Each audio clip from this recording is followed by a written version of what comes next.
GitHub Copilot just keeps getting better with all these new features being added to it, and it's free now. In this video, we're going to go over some of its highlights, but if you want a longer overview of GitHub Copilot, check out this link over here. Let's jump in. To get started with Copilot, all we need to do is sign in using our GitHub account. Once we do that, we are off to the races. I'd like to start off by demonstrating a few things at once. The first is using Copilot Edits. Copilot Edits allows you to create multiple edits to several files, and Agent Mode permits end-to-end tasks as indicated here in our release notes. We can prompt Copilot using just natural voice request. Create several files, particularly HTML, CSS, and JavaScript files to generate a web page that is a grocery list that allows full CRUD operations to create records, update them, delete them, and of course, view them.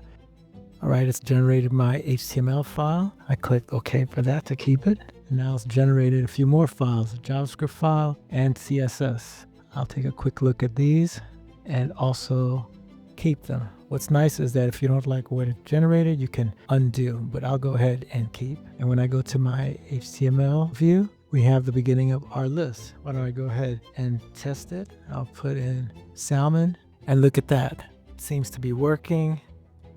I can come in here, edit salmon, save that. If I want to delete rice, easily delete it. Quick foundation of an app within seconds. The other thing that I'd like to mention is that you'll notice on the bottom right hand corner, we're currently using GPT-4o, but we have the option to change the model. And currently we have these others available in preview, but this is going to change over time. So please definitely come back and check to see what are the latest models available. Now, one of the core features of Copilot is code completion. Whenever you're coding, sometimes it predicts what you want to type in next. So for example, right under grocery list, it added a subheading, keep track of your grocery items. And I'll go ahead and accept that by hitting tab. And now it's making one more suggestion, which I don't want, and I'll just hit escape to ignore it.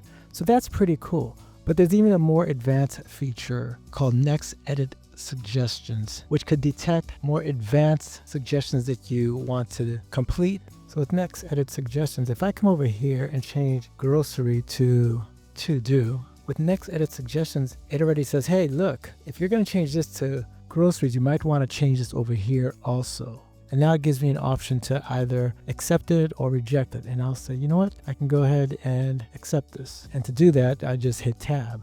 Now that was just for a demo, so I'm going to go ahead and revert it back to how it was. Now earlier I showed how we can give Copilot prompts from the chat on the right hand side, but we can also prompt it within Inline Chat, especially if it's a shorter prompt.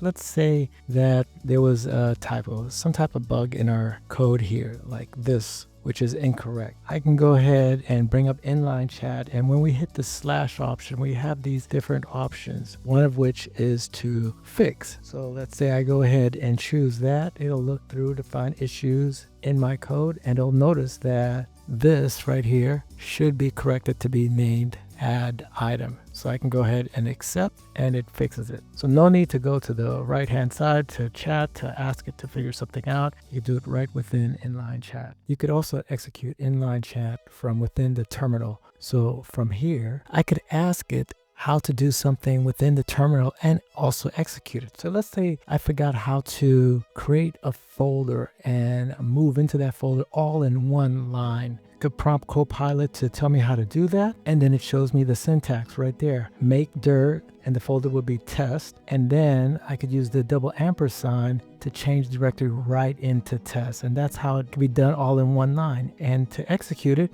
all I need to do is just hit run, and it'll execute it right there in the terminal for me. And now I am in the folder test.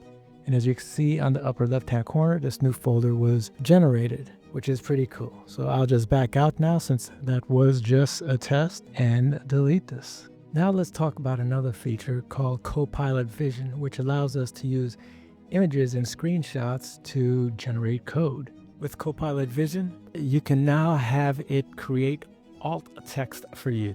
So you could simply add an image file And right here, I could ask it to create alt text for this file that I just added. In this case, Copilot Edits is doing the work, and it created for me, saved me a lot of time from typing. And if I wanted to be shorter, it modifies it, and I'll go ahead and keep it. Let's say I wanted to generate some HTML that was inspired by a screenshot of this web page here.